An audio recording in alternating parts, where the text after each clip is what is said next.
Hey, welcome to our explainer. Today we're going to talk about something that's hiding behind every single choice you make. Seriously, from what you ate for breakfast to huge government policies. It's a core idea in economics, so let's jump right in. So, let me just start with this question for you. When you decide to do something, buy a coffee, take a new job, even just spend time watching this, what's the real cost? You're probably thinking about the price tag, right? Or the time you spent. But the true cost is actually invisible, and it is way more powerful than you think. To get to that answer, we've got to start with a really simple idea. Every single choice has a cost.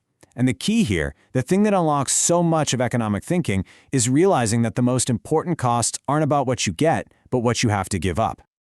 Okay, let's make this super clear with an example. Imagine you're in a great position, and you've got 3 job offers on the table. One for $10,000 a month, one for $8,000, and another for $6,000. Now, if everything else is pretty much the same, the choice seems like a no-brainer, doesn't it? Of course, you take the $10,000 job. But what did that choice actually cost you? I mean, your bank account is getting bigger, so the cost must be 0, right?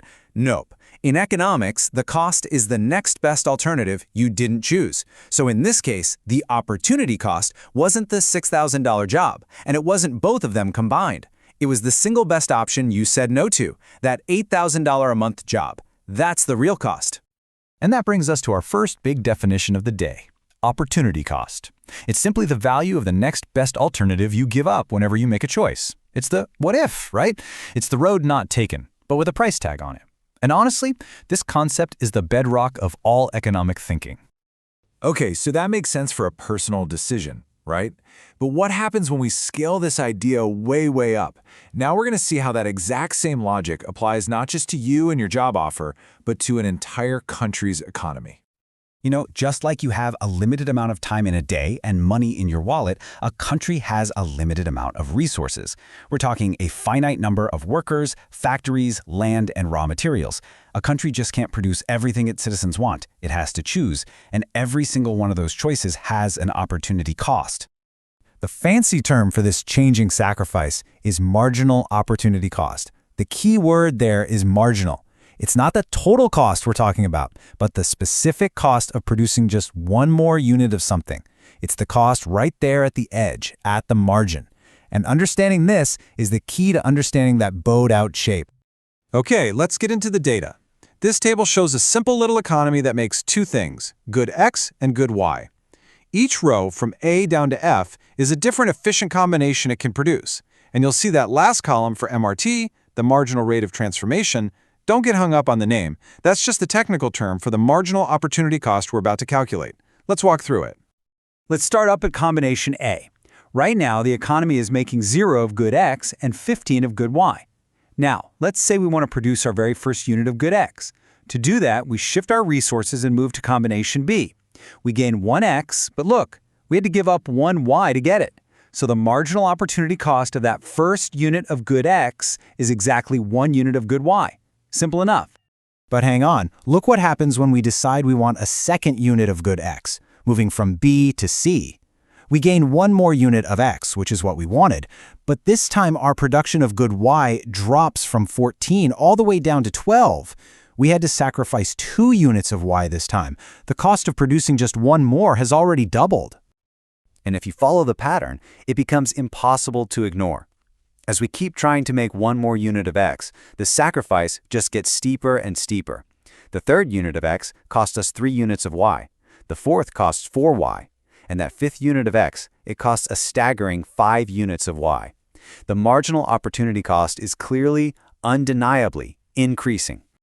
So this brings us to the big question, the million-dollar question, really.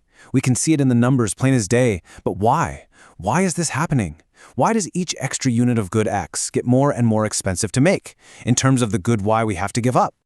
And here's the answer, and it's actually pretty intuitive. Not all resources are created equal. Think about it. Some workers are amazing at producing good Y, and others are just naturally better at making good X. So, to get that first unit of X, the economy moves the workers who are kind of bad at making Y anyway. The cost is low. But to get more and more X, you have to start pulling your best Y makers off the Y production line and telling them to make X, a job they're just not specialized for. Their productivity in that new job is lower, so you have to sacrifice way more of good Y just to squeeze out that one extra unit of good X. Okay, it's time to put it all together. We've got the numbers from the table, we've got the logic behind why those numbers are changing. Now, let's connect it all back to that graph for the complete picture. And there it is. This is that aha moment. Here are all the points from our table plotted directly onto the production possibilities curve. You can see the move from A to B is a pretty gentle slope. That's that low initial cost. But as we move down towards F, the curve gets steeper and steeper and steeper. It's visually showing us that rising marginal cost we calculated. That bowed-out shape isn't just a random squiggle, it is the visual proof of this fundamental economic reality. And it's so important to remember this isn't just a theory. It's not just a graph in a textbook. This simple model helps us understand the incredibly difficult, real-world choices that nations have to make every single day.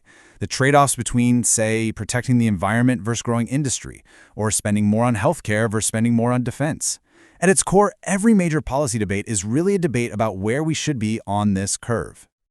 So, I'll leave you with a question to chew on. Now that you have this mental model, think about this. If a country knows that the cost of each additional fighter jet, in terms of schools and teachers it has to give up, gets higher and higher, how should it decide where to spend its money? This framework doesn't give us the easy answer, but it forces us to ask the right questions about the true cost of everything.